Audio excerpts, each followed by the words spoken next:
உலகெங்கிலும் நடக்கும் முக்கிய நிகழ்வுகளை குறுஞ்செய்தி வடிவத்தில் தெரிந்து கொள்ள ஆதன் செயலியை டவுன்லோட் செய்யுங்கள். ஆதன் செயலியை டவுன்லோட் செய்ய டிஸ்கிரிப்ஷனில் உள்ள லிங்கை கிளிக் செய்யவும்.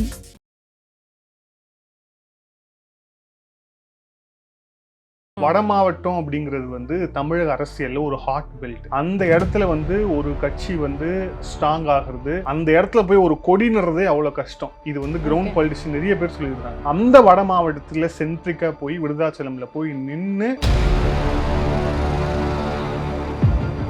பேரலா பாலிடிக்ஸ் வந்து யாருமே செய்யல. கமல் அவர்கள்லாம் 2 பேரும் போனதுக்கு அப்புறம் வந்து முடிஞ்சு போன கல்யாணத்துல வந்து மோளம் அடிச்சவர் கமல் அவர்கள். ஆனா வந்து விஜயகாந்த் அவர்கள் அப்படி கிடையாது. பேரலா வந்து ஒரு பாலிடிக்ஸ், அதாவது ஜெயலலிதா அவர்கள் கருணாநிதி அவர்கள் இருக்கும் போதே வந்து பேரலா ஒரு லைன் போட்டு இப்போ அவர் வந்து ஆக்டிவா இருந்திருந்தாருன்னா இப்ப அவர் வந்து எந்த நிலைமை இருந்திருப்பாருன்னு வந்து எல்லாருக்குமே தெரியும். சிஎம் ஆகி இருந்திருப்பார் அப்படின்னு. ஆமா, முதலமைச்சராக இருக்கட்டும், எதிர்கட்சி தலைவராகட்டும், ஒரு தவிர்க்க முடியாத இடத்துல விஜயகாந்த் அவர்கள் கண்ணு கெட்டிய தூரம் வரை எதிரிகளே இல்லைன்னு சொன்னவங்க திமுக. 2014 எலெக்ஷன் நான் வருவேன், நான் ஜெயிப்பேன், நான் போவேன். ஆனா 2011 நமக்கு அந்த கான்ஃபிடன்ட் இல்லை. அரசியல் தலைவர் அவர் வந்து லஞ்சம் வாங்குறாரா, ஊழல் பண்றாரா, சொத்து குவிப்பு வழக்கு அவர் மேல இருக்கிறதா, கோட்டருக்கு வந்து 10 ரூபா வாங்கினாரா, இதெல்லாம் பார்த்தா அது வந்து அரசியல் கட்சிக்கு பார்க்க வேண்டிய விஷயம். அவர் வந்து வீட்டில். ஆதன் நியூஸ் நேயர்களுக்கு வணக்கம். இன்னைக்கு பொறுப்பா பேசுவோம் அப்படின்ற நிகழ்ச்சியில மறைந்த நடிகரும் மற்றும் தேமுதிக தலைவருமான விஜயகாந்த் அவங்கள பத்தி தான் இன்னைக்கு நம்ம பேச போறோம். வணக்கம் வினோத். வணக்கம் மேடம். விஜயகாந்தனுடைய மறைவு மிகப்பெரிய ஒரு பேரிடியாக தான் எனக்கு எல்லாருக்குமே இடிஞ்சிருக்கும்னு நினைக்கிறேன் நான். ஏன்னா நிறைய கருணை வள்ளல்னு கூட சொல்லுவாங்க, கருப்பு எம்ஜிஆர்னு சொல்லுவாங்க. யார் வந்தாலும் அள்ளி அள்ளி கொடுக்குறவர், யார் வந்தாலும் சாப்பாடு போட்டு அனுப்புகிறவர். மக்கள்லாம் அவ்வளோ ஒரு ஆதங்கப்படுறாங்க. நான்லாம் அவர்கிட்ட வாங்கி சாப்பிட்ருக்கேன் அப்படின்ற மாதிரிலாம் ரொம்ப வருத்தப்படுறாங்க. ஸோ அவருடைய மறைவு வந்து வெகுஜன மக்களாக கூட ரொம்ப அளவு பாதிக்கப்பட்டிருக்கு. இதில் பார்த்தீங்க அப்படின்னா அவர் நடிகராக இருந்ததை விடவும் அரசியல் தலைவராக ஆரம்பிக்கும் போது மக்கள் ஒரு ரொம்ப பெரிய எதிர்பார்ப்பு இருந்துச்சுன்னு தான் சொல்லணும். திமுக அதிமுக இந்த 2 கட்சிக்கும் மாற்றாக தான் வந்து தேமுதிக அவங்க வந்து பார்த்தாங்க அப்படின்னு தான் சொல்லணும். 2005 அந்த தேமுதிக துவங்க ஆரம்பிக்கிறார். ஸோ அதுலேருந்து ஒரு மக்களுடைய எதிர்பார்ப்பு வந்து பன்மடங்கு பெருங்குச்சு அப்படின்னு தான் சொல்லணும். அவருடைய அரசியல் காலம் எப்படி ஆரம்பிச்சது அதை சொல்லுங்களேன். இல்லை மேடம், அது விஜயகாந்த் அவர்களுடைய அரசியல் வந்து ஒரு கண்டெம்பரரி பாலிட்டிஷியன் அப்படிங்கிறத தாண்டி நிறைய மக்களுக்கு வந்து தமிழக அரசியல் வரலாற்றுல ஒரு ஒரு ஒரு ஒரு புது ட்ராக் உள்ள ஒரு அரசியல்வாதி விஜயகாந்த்னு சொல்லலாம். ஏன்னா வந்து நிறைய பேர் வந்து எம்ஜிஆர் ஃபாலோ பண்ணி வந்தவர் அப்படின்னா அந்த மாதிரிலாம் எந்த ஒரு விஷயமும் இதில் இல்லை. இப்போது 2005 திருப்பரங்குன்றத்தில் செப்டம்பர் 14 மாநாடு போடுறாரு விஜயகாந்த். திருப்பரங்குன்றம் ஏன் அவர் செலக்ட் பண்ணுறாருன்னா அவர் வந்து மதுரைமன். ஸோ இப்போ நம்மளுடைய அமைச்சர் பிடிஆர் அவர்கள் கூட எங்கள் மண்ணின் மைந்தன் மறைந்தார் அப்படின்ட்டு வந்து போட்டிருக்காரு. ஸோ மதுரை மண்ணோட மைந்தன் வந்து விஜயகாந்த் அவர்கள். ஸோ திருப்பரங்குன்றத்தில் அவர் வந்து 2005 போட்ட அந்த அவர் முதல் கூட்டம் அப்படிங்கிறது தான் ரொம்ப முக்கியமான கூட்டம். இதில் முக்கியமான விஷயம் என்னன்னா, அவரா வந்து அரசியலுக்குள்ள நுழைஞ்சதை விட அரசியலுக்குள்ள தள்ளப்பட்டார் அப்படின்னு சொல்லலாமா? தள்ளப்பட்டாருங்கிறது நீங்க சொல்றது அந்த இதை சொல்லுவீங்க, அந்த அவருடைய அந்த திருமண மண்டபத்துல அந்த திருமண மண்டபம் இஷ்யூ வந்து அது வந்து மத்தியில வந்து அப்போ திமுக காங்கிரஸ் கூட்டணி இருந்தது. அப்போ வந்து நெடுஞ்சாலைத்துறை அமைச்சராக மதிப்புக்குரிய டிஆர் பாலு அவர்கள் இருந்தாரு. அவருக்கு வந்து கிட்டத்தட்ட 8 கோடி காம்பன்சேஷன் கொடுத்தாங்க. ஆனா அந்த லேண்டோட வேல்யூ வந்து கிட்டத்தட்ட 60 கோடிக்கு மேல. 60 கோடி லேண்ட் வேல்யூ இருக்கக்கூடிய இடம். ஆனால் வந்து மத்திய அரசுடைய ஒரு திட்டம், ஒரு பிரிட்ஜு போடுறோம் அப்படின்ட்டு வந்து இருக்குது அப்படிங்கிறதால கிட்டத்தட்ட ஒரு 8 கோடி தான் காம்பன்சேஷனே கொடுத்தாங்க. ஆனால் அந்த பிரிட்ஜு நீங்கள் போய் இப்போ சென்னை வாசி எல்லாருக்குமே தெரியும், ஒரு பெரிய ஒரு புழக்கம் இருக்கக்கூடிய பிரிட்ஜு கிடையாது அது. இங்கே வந்து அரும்பாக்கம் டு கோயம்பேடு அந்த மெயின் பிரிட்ஜ் இருக்கு இல்லையா, அங்கே தான் டிராஃபிக்கே இருக்கும். அதுக்கப்புறம் வந்து அண்ணா நகர் டு கோயம்பேடுன்னு ஒரு பிரிட்ஜு போகும், அது டிராஃபிக்காக இருக்கும். இங்க போட்ட பிரிட்ஜ் வந்து பெரிய டிராஃபிக்கே வேணும்ட்டே போட்டது அப்படின்னு சொல்லலாம். ஏன்னா வந்து 2006 வந்து திமுக ஆட்சி. அதுக்கு முன்னாடி அங்க வந்து மேல சென்ட்ரல்ல இருந்தது வந்து திமுகவுடைய கூட்டணி, UPA 1 ஐக்கிய முற்போக்கு கூட்டணியோட ஃபர்ஸ்ட் ஆட்சி. அதுல வந்து திமுக அங்கம் வகித்த ஆட்சி. அமைச்சர் யாரு? டிஆர் பாலு. ஸோ வந்து அதுல வந்து அரசியல் நிச்சயமா இருக்கு, அது அரசியல் இல்லைன்னு சொல்ல முடியாது. ஆனா இந்த ஒரு காரணம் மட்டுமே அவர் வந்து கட்சி தொடங்கினாருங்கிறது அவரை கொச்சப்படுத்துறது. இப்போ அவங்க ஒரு காமெடி நடிகர் இருப்பார்ல, அவர்லாம் கூட அப்படிதான் சொன்னார். யாரோ ஒருத்தர் வந்து இந்த மண்டபத்துல வந்து ஒரு தூண் வச்சதுக்காக வந்து கட்சி தொடங்கினாரு, அப்படிலாம் தொடங்கின ஒரு விஜயகாந்த் கிடையாது. அவர் வந்து 2001 தன்னோட நடிகர் தன்னோட நடிகர் அந்த இது இருக்கு இல்லையா, ரசிகர் மன்றம், அதுக்கே கொடிய வந்து கொடுத்தவர் விஜயகாந்த் அவர். அதை தாண்டி நிறைய விஷயங்கள் சமூக பணியா செஞ்சுட்டு இருந்ததுதான் வந்து அது வந்து அரசியல் கட்சியா மாறுது. சோ வெறும் மண்டபத்துல மக்களுடைய ஏகோபித்த வரவேற்பு வந்து ரெண்டு கட்சிகளுக்குமே ஒரு புகைச்சலை ஏற்படுத்தி இருக்கும் சொல்லலாம் இல்லையா? புகைச்சல் அவங்களுக்கு பெரிய தலைவலியா மாறுச்சு. 2006 வந்து கிட்டத்தட்ட வந்து தனித்து போட்டிடுறாரு. போட்டியிட்ட முதல் தேர்தல்ல 8.5% வாக்குகள், ஓகேவா, 8% வாக்குகள் போட்டியிட்ட முதல் தேர்தல்ல வாங்குறது அப்படிங்கிறது எந்த கட்சிக்கும் வந்து சாத்தியமில்லாத ஒரு விஷயம். இதோ இப்ப இருக்காங்களே டிடிவி தினகரன், உலக நாயகன் இருக்காரு கமலஹாசன், எவ்வளவு வாங்கினாரு? 5% தாண்டல. 5% தாண்டல. 2021 கோவை தெருக்குல என்ன கதை ஆச்சுன்னு பார்த்தோம். ஒரு தனியா ஒரு சட்டமன்ற உறுப்பினராக கூட ஜெயிக்கிறதுக்கு முடியல உங்களால. ஆனா 2006 வந்து விருதாச்சலம் தொகுதியில போட்டிட்ட விஜயகாந்த் அவர்கள் தனியாவே சட்டமன்றத்துல ஜெயித்து வந்தார் ஒரு எம்எல்ஏவாக. அதுவும் வந்து அது என்ன மாதிரியான இடம், அதுதான் ரொம்ப முக்கியமான பாயிண்ட். வட மாவட்டம் அப்படிங்கிறது வந்து தமிழக அரசியல்ல ஒரு ஹாட் பெல்ட். அந்த இடத்துல வந்து ஒரு கட்சி வந்து ஸ்ட்ராங் ஆகிறது, அந்த இடத்துல போய் ஒரு கொடி நடுறதே அவ்வளவு கஷ்டம். இது வந்து கிரவுண்ட் பாலிட்டிஷியன் நிறைய பேர் சொல்லியிருக்கிறாங்க. வட மாவட்டங்கள்ல புதுசா ஒரு கட்சி வருதுன்னா அந்த கட்சி போய் அந்த இடத்துல வந்து கொடி நாட்டுறதுங்கிறதே அவ்வளோ, ஏன்னா கம்யூனிட்டிலேயே ரொம்ப சென்சிட்டிவான இடம். எப்படி வந்து தென் மாவட்டங்கள் மாதிரி இது வந்து அவ்வளோ கம்யூனிட்டிலேயே சென்சிட்டிவான இடம் வட மாவட்டம். அந்த வட மாவட்டத்துல சென்ட்ரிக்கா போய் விருதாச்சலம்ல போய் நின்று அங்க இருக்கக்கூடிய ட்ரெடிஷ்னல் ஓட்டர்ஸை வந்து தன் பக்கம் ஈர்த்து, அதுக்கு முன்னாடி வந்து அந்த பெல்ட்டே வந்து ஒரு சமூக ரீதியான ஒரு கட்சிக்கு பின்னாடி இருந்ததுன்னு ஒரு தோற்றம் வந்தது. வெளிப்படையா பேசுவோம், ராமதாஸ் அவர்கள் பின்னாடி, பாட்டாளி மக்கள் கட்சி பின்னாடி தான் அங்க அவங்களுடைய கோட்டை அறியப்பட்ட இடத்துல போய் ஒரு கொடியை நாற்றி எந்த கட்சியுடைய ஆதரவும் இல்லாம தனியாக சட்டமன்றத்துல ஜெயித்து 2006 சட்டமன்றத்துக்குள்ள வந்தவர் விஜயகாந்த் அவர்கள்.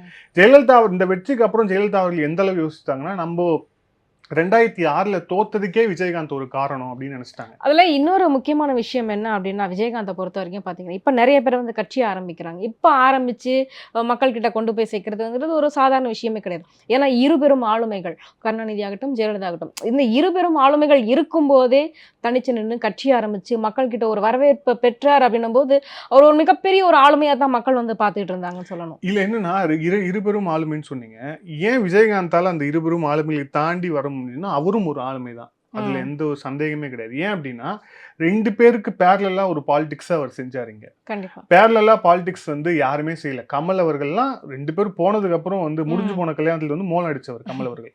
ஆனா வந்து விஜயகாந்த் அவர்கள் அப்படி கிடையாது. பேரலா வந்து ஒரு பாலிடிக்ஸ், அதாவது ஜெயலலிதா அவர்கள் கருணாநிதி அவர்கள் இருக்கும் போதே வந்து பேரலா ஒரு லைன் போட்டு பாலிடிக்ஸ் பண்ணுவாங்க.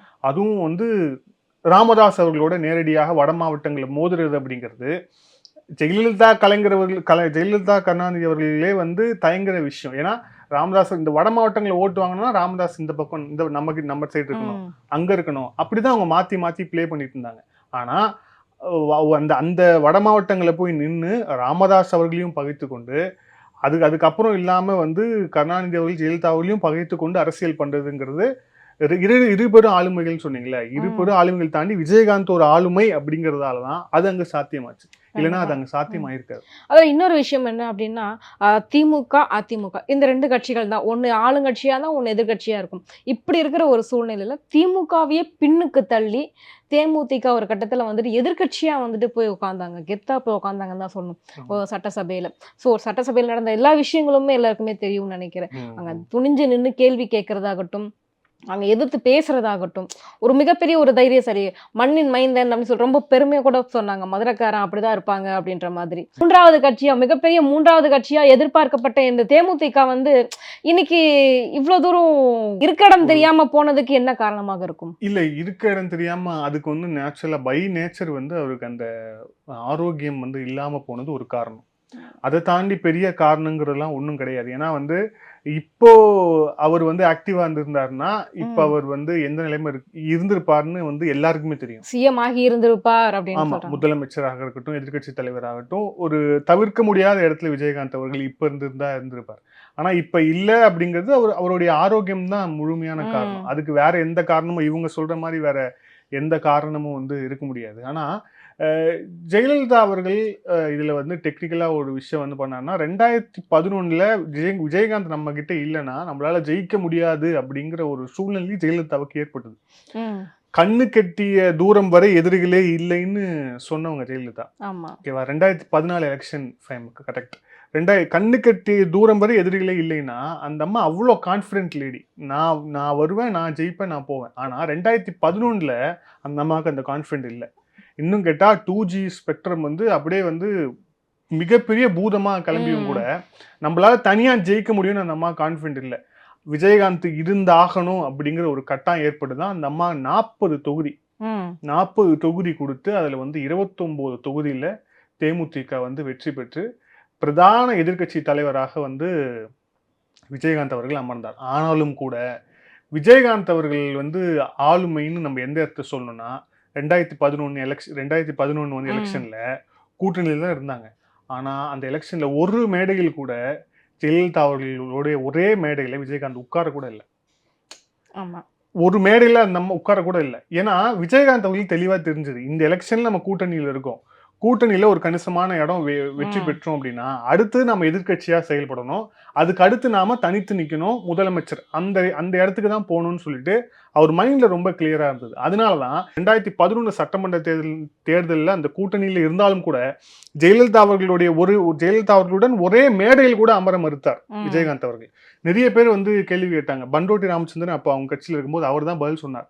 நீங்க ஜெயலலிதா அவர்களும் விஜயகாந்த் அவர்களும் ஏன் ஒரே மேடையில் இருக்குன்னு கேள்வி கேட்குறீங்க, கொஞ்சம் பொறுங்க, சட்டமன்றத்தில் வந்து அந்த அம்மா முதலமைச்சராகவும் இவர் எதிர்கட்சி தலைவரும் ஒரே இடத்துல இருப்பாங்க, அப்ப பாருங்கன்னு அப்ப கிண்டலா சொன்னார். ஆனா கடைசியில் அதுதான் நடந்தது. ஆனா விஜயகாந்த் பண்ண மிகப்பெரிய தவறுன்னு கூட சொல்லுவாங்க. இதை வந்து கூட்டணி வச்சது, தனிச்சே நின்றுதா கூட பெரிய அளவுல வந்திருப்பாரு, இவர் அதிமுக கூட கூட்டணி வச்சதுதான் மிகப்பெரிய தவறு அப்படின்னு சொல்லி சில அரசியல் வல்லுநர்களும் சொல்ற கேள்விப்பட்டிருக்கேன் நான். இந்த கூட்டணி வந்து இயல்பு, இன்னொன்னு வந்து அதிமுக கூட்டணி வச்சது தவறுன்னு வந்து சொல்ற இயல்பு இருக்கு. ஆனாலும் கூட அந்த சூழல் அப்படிங்கிறது இப்போ தனித்து நின்று அவரால் 29 சட்டமன்ற உறுப்பினர்களை வாங்கியிருக்க முடியுமா? அது கொஞ்சம் கஷ்டம் தான். ஏன்னா 2006 அவரோட ப்ரொஜெக்ஷன் பாருங்க, 2006 8.5%, 2009 நாடாளுமன்ற தேர்தலில் வந்து கிட்டத்தட்ட 9%, கிட்டத்தட்ட 10% தாண்டிட்டார் நாடாளுமன்ற தேர்தலில். ஸோ அப்படிங்கும் போது தொடர்ச்சியா வந்து தனித்து நின்னார் அப்படின்னா 2011 நின்று இருந்தார் அப்படின்னா 29 சட்டமன்ற உறுப்பினர்களை அவர் வாங்கியிருக்க முடியுமான்னு தெரியல. மேபி ஒரு 5-6 அந்த மாதிரி கூட அவர் வாங்கியிருக்கலாம். ஸோ கூட்டணி வைத்ததே தவறுன்னு வந்து சொல்றது வந்து அவங்களுடைய கருத்து, அவங்களுடைய கண்ணோட்டம். பட் இருந்தாலும் கூட அவர் ஜெயிச்சாலும், அவர் வந்து 29 ஜெயிச்சாலும் அவர் எதிர்கட்சியா தான் இருந்தார். கூட்டணியிலே இருந்தாலும். இப்போ கூட்டணியில திமுக கூட்டணியில எவ்வளவு கட்சிகள் இருக்காங்க, இப்போ அவங்க எல்லாமே வந்து கூட்டணி கட்சியாக இருந்தாலும் அவங்க எதிர்கட்சியா செயல்படணுமா இல்லையா? செயல்படுறாங்களா? இல்ல, செயல்படுறாங்களா? அதுதானே ஒரு மிகப்பெரிய விமர்சனமா இருக்கு. வேல்முருகன் அவர்கள் அந்த மாதிரி செயல்படுறார், விமர்சனம் பேசுறார். அதை தாண்டி யார் அந்த மாதிரி செயல்படுறா? ஆனா விஜயகாந்த் அவர்கள் செயல்பட்டார். அவருடைய எதிர்கட்சி தலைவர் இந்த பொறுப்பை உணர்ந்து எல்லாம் சொல்றாங்க இந்த பிரச்சனை எந்த பிரச்சனைக்காக அவர் வந்து சண்டை போட்டாரு? பால் விலை உயர்வு. இது பால் விலை உயர்வு தான் அந்த ட்ரிகரிங் பாயிண்டா இருந்தது. பால் விலை ஏங்க ஏத்துறீங்க? 2011 ஆட்சி வந்ததுக்கு அப்புறம் ஒரு சில மாதங்கள்லயே பால் விலை, பஸ் அந்த கட்டண உயர்வு ஏற்றினாங்க. அதை ஒரு மக்களுடைய பிரச்சனையை வந்து கேள்வி கேட்டதுக்கு தான் அதிமுக ரொம்ப ரியாக்ட் பண்ணிடுச்சு. அதிமுக தான் ரொம்ப ரியாக்ட் பண்ணது. இது ஒன்றும் சினிமா இல்லை, இது ஒன்றும் சினிமா இல்லை. அதுவும் அந்த அம்மாவை இம்ப்ரெஸ் பண்றதுக்கு இவங்க ஆடின ஆட்டம்லாம் இருக்குல்ல, அதெல்லாம் தான் அவர் பயங்கரமா. அது ஒரு சில பத்திரிகையாளர்களும் கூட சொல்லலாம், ஒரு சில கட்சி சார்ந்த ஒரு பத்திரிகையாளர்களுமே கூட அவரை வந்துட்டு ஒரு ரொம்ப ட்ரோல் கண்டென்ட் மாதிரி பண்ணி அவரை ரொம்ப ட்ரிகர் பண்ணி ரொம்ப கோவக்காரரு, விஜயகாந்த்னாலும் இப்படித்தான் இருப்பாரு அப்படின்ற மாதிரி மக்கள் கிட்ட ஒரு தவறான ஒரு பிம்பத்தை வந்து ஏற்படுத்தியிருக்காங்கன்னு சொல்லலாம் இல்லையா? அது கரெக்ட் தான் மேடம். ஆனா அது எல்லாமே வெறும் ட்ரோலு, அவங்களுடைய ஒரு என்டர்டெயின்மெண்ட்டுக்காக பண்ணான்னு சொல்ல முடியல. பொலிட்டிக்கலா தான் பண்ணாங்க. பொலிட்டிக்கலா அவர் வந்து ஒரு நெக்ஸ்ட் ஒரு பிரதான ஒரு சக்தியா அவர் நகர்ந்துருவாரு அப்படிங்கிற அவர் மேல ஒரு பயம் இருந்தது இல்ல, அந்த பயத்தின் காரணமா தான் பண்ணாங்க. இப்போ தமிழிசைக்கு இதே மாதிரி பண்ணாங்க. அந்த அம்மாவோட ஹேரை வச்சு, அந்த அம்மாவோட ஹைட்டு வச்சு எல்லாம் வச்சு விமர்சிச்சாங்க. அதே மாதிரிதான் வந்து இவருக்கும் ஒரு பொலிட்டிக்கல் ரீசனோட தான் வந்து விஜயகாந்த் அவர்களையும் வந்து அவங்க எல்லாம் அந்த பத்திரிகையாளர்கள் தான், அவங்க எல்லாம் ரிப்போர்ட்டர்ஸா இருந்தாங்க. ஒரு கட்சி சார்புடைய சேனலுக்காக வேலை செய்யக்கூடிய பத்திரிகையாளர்கள். அவங்க அந்த மாதிரி கேள்வி கேட்டது அது வந்து ஒரு இன்னைக்கும் கூட பாத்தீங்க அப்படின்னா சில தவறான பத்திரிகையாளர்கள் ஏதாவது கேள்வி கேட்டாங்க அப்படின்னா அதான் அன்னைக்கே உங்களெல்லாம் காரி துப்பிட்டாங்கல்ல, விஜயகாந்த் காரி துப்பிட்டார்ல, இந்த மாதிரியான ஒரு வசனங்கள் கூட கேட்க முடியுது, ஏக வசனங்களை கூட. விஜயகாந்த் செஞ்ச இன்னொரு மிகப்பெரிய தவறா என்ன பார்க்கப்படுது அப்படின்னா, சில அரசியல் வல்லுநர்கள் சொன்னது மக்கள் நல கூட்டணி அப்படின்னு சொல்லிட்டு ஒன்று ஆரம்பிச்சாங்க தெரியுங்களா, மூன்றாவது கட்சியை ஆரம்பிக்கணும்னு சொல்லிட்டு ஒரு மூன்றாவது அணியை ஏற்படுத்தணும்னு சொல்லிட்டு ஒரு சில கட்சிகள்லாம் சேர்ந்து. ஸோ அந்த கட்சியில வந்து தேமுதிக இணைஞ்சிருக்க கூடாது, அது மிகப்பெரிய ஒரு மிஸ்டேக் அவர் பண்ணிட்டாரு. ஒருவேளை அந்த கட்சி அந்த கூட்டணியில அவர் இணையாம இருந்திருந்தாரு அப்படின்னா கூட ஓரளவுக்கு தாக்கு பிடிச்சிருந்திருக்க முடியும். இந்த மக்கள் நல கூட்டணி நீங்க கேள்விப்பட்டிருப்பீங்கன்னு நினைக்கிறேன். வைகோ, அந்த கம்யூனிஸ்ட் கட்சிகள் எல்லாருமே சேர்ந்து ஆரம்பிச்ச அந்த மக்கள் நல கூட்டணி வந்து இன்னுமே வந்து தேமுதிகவோட ஓட்டு வங்கியை வந்து சரிவு பாதைக்கு தானே கொண்டு போச்சு. கரெக்ட். அதாவது எந்த அளவுக்கு சரிவு பாதைன்னா 2016 கிட்டத்தட்ட 100 தொகுதிக்கு மேல நிக்குது தேமுதிக. ஆனா அவங்க வாங்கின வாக்கு சதவீதம், தேமுதிக மட்டும் தனியா வாங்கின வாக்கு சதவீதம் வந்து 2.4%. கிட்டத்தட்ட வந்து வெறும் 10 லட்சம் ஓட்டுகளுக்கு கீழே தான் வந்து வாங்குறாங்களே. 2014 டெபாசிட்டே இழந்துட்டாங்க. ஆமா, அது வந்து விஜயகாந்த் அவர்கள் உளுந்தூர்பேட்டையில நின்று அது வந்து டெபாசிட். ஸோ அந்த மாதிரியான விஷயங்கள் நடக்கிறதுக்கு வந்து அந்த கூட்டணி ஒரு முக்கியமான காரணமா அமைஞ்சது. அதுல ஒன்றும் இல்லைன்னு சொல்ல முடியாது. ஆனா அவர் அந்த நேரத்துல கூட அவருக்கு அது என்னன்னு தெரியல. ஏன்னா அவர் வந்து பேசிக்கா ஒரு எம்ஜிஆர் டிவோட்டி, எம்ஜிஆருடைய பக்தர், ஃபாலோவர். எம்ஜிஆர் வந்து தன்னுடைய தொண்டர்கள் எல்லாத்துக்குமே வந்து அந்த டிஎம்கே, அதாவது திமுக அப்படிங்கிறது தீய சக்தி அப்படிங்கிற விஷயத்த தான் வந்து சொல்லி சொல்லி சொல்லி சொல்லி வளர்த்தாங்க. அதனால 2011 அதிமுக கூட்டணிக்கு போனாலும் கூட அதுல அவரால் சஸ்டெயின் பண்ண முடிஞ்சு ஓரளவுக்கு கொஞ்ச காலமாகுது. ஆனா அவரு கான்சியஸா இருக்கிற வரைக்கும் அவரால் வந்து திமுகவோட அவர் இணைய முடியல. எந்த அளவுக்குன்னா 2000 பழம் நழுவி பாலில் விழப்போகிறது அப்படின்னார் கருணாநிதி அவர்கள். எதை பத்தி? தேமுதிக அவங்க கூட கூட்டணிக்கு வருதாமே அப்படின்ட்டு கேள்வி பற்றி. ஸோ வந்து பாலில் விழப்போது பழம் அப்படின்னு சொல்லிட்டு திமுக காரங்கெல்லாம் காத்துக்கிட்டு இருந்தாங்க, தேமுதிக வந்துடும் கூட்டணிக்குன்னு.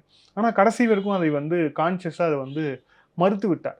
பேச்சுக்கள் நடந்ததுன்னு சொல்லுவாங்க, பேரம் நடந்தது, அது வாங்கினாயிரும் எல்லாமே சொல்லுவாங்க. பட் ஆனால் அவர் வந்து கான்சியஸாக இருக்கிற வரைக்கும் அவர் பண்ண முடிவு திமுகவோட கூட்டணி வேண்டாம் அப்படிங்கிறது தான்.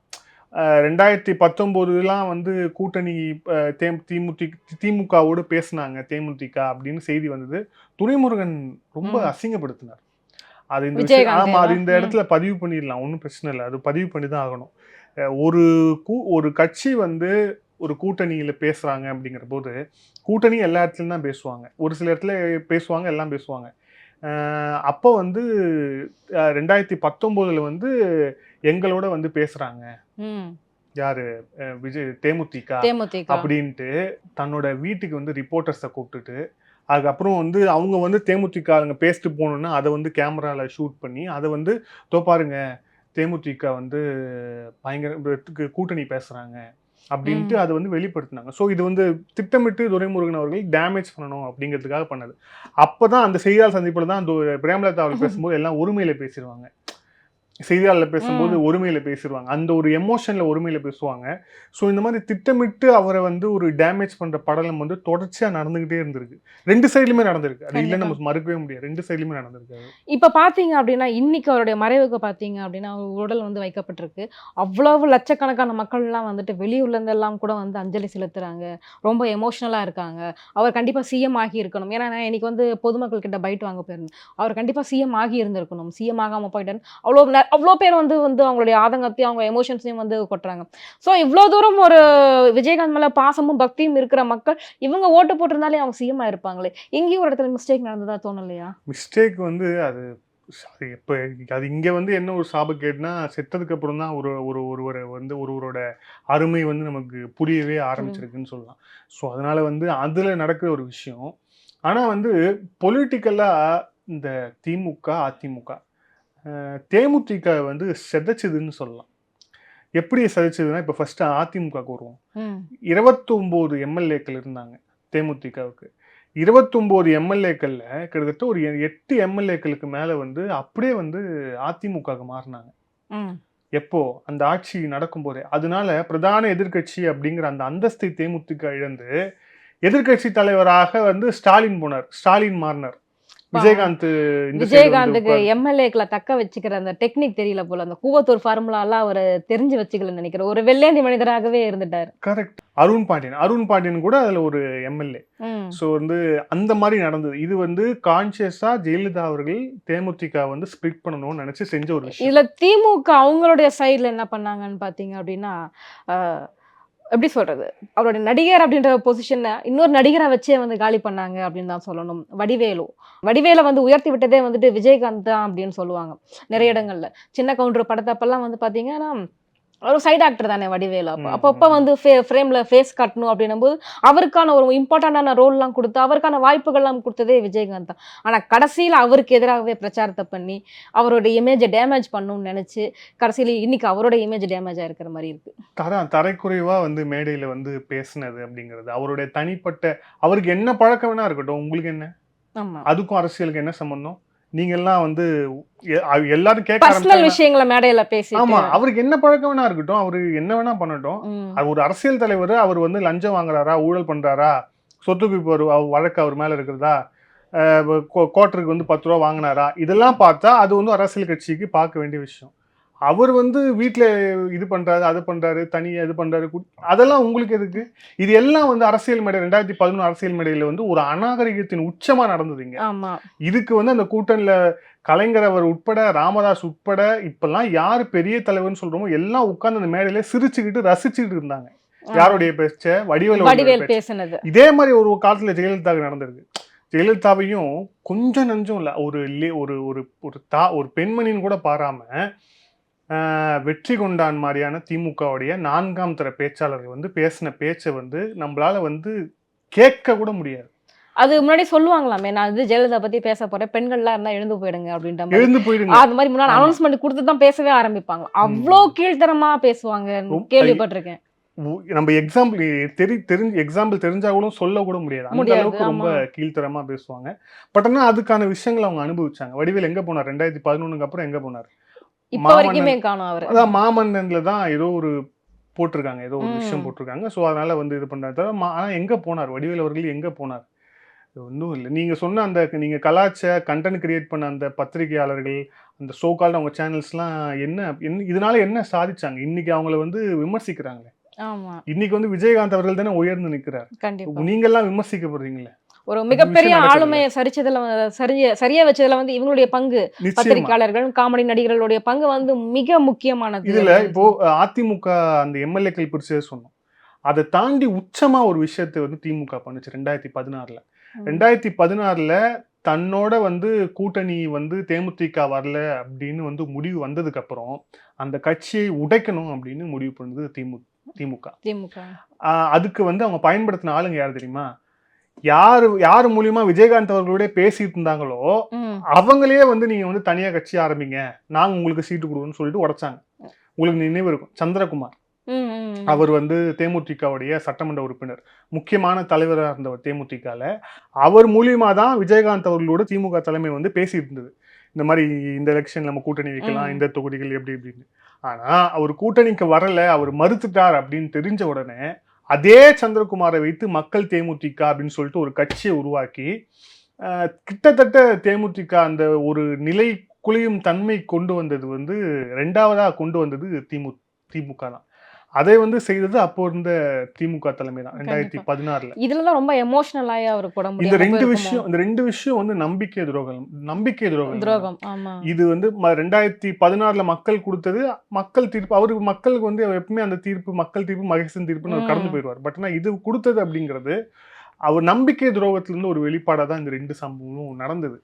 அதுதான் ரொம்ப முக்கியமான விஷயம். ஆக்சுவலா பாத்தீங்க அப்படின்னா விஜயகாந்தை எதிர்த்து அரசியல் பண்ணணும், விஜயகாந்தை எதிர்த்து நின்று நம்ம ஜெயிக்கணும் அப்படின்னு நினைச்சவங்க எல்லாம் பாத்தீங்க அப்படின்னா, அதாவது குறுக்கு வழியில இன்னைக்கு அவங்களாம் ஆள் அட்ரஸே தெரியாம, இருக்கிற இடம் தெரியாம போயிட்டாங்க. ஆனா இன்னைக்கும் பாத்தீங்க அப்படின்னா விஜயகாந்த் மக்கள் மனசுல எங்கேயோ ஒரு இடத்துல இருக்கார், பெரிய இடத்துல இருக்காருன்னு தான் சொல்லணும். நிச்சயமா தமிழக அரசியல் களத்துல தனிச்சு ஒரு ஆள் வந்து எப்படி மேல வரணும், ஒரு தலைவரை எப்படி மாறணும், குறிப்பா அதிமுக திமுக போன்ற கட்சிகளை வந்து எப்படி ஹேண்டில் பண்ணணும் அப்படிங்கிறதுக்கு ஒரு ப்ராக்டிக்கல் எக்ஸாம்பிள் வந்து விஜயகாந்த் அவர்கள். கண்டிப்பா. இதுக்கப்புறமா வந்து புதுசா கட்சி ஆரம்பிக்க போறவங்க, இதுக்கப்புறம் அரசியல் ஏதாவது சாதிக்கணும்னு நினைக்கிறவங்களுக்கெல்லாம் வந்து விஜயகாந்தோட ஒரு லைஃப் வந்து மிகப்பெரிய பாடமா இருக்கும். அவருடைய அரசியல் பயணம் வந்து மிகப்பெரிய ஒரு லெசனா தான் இருக்கும் எல்லாருக்குமே கண்டிப்பா. சரி மேடம், இன்னொரு விஷயத்துல பொறுப்பா பேசுவோம். நன்றி மேடம். வணக்கம்.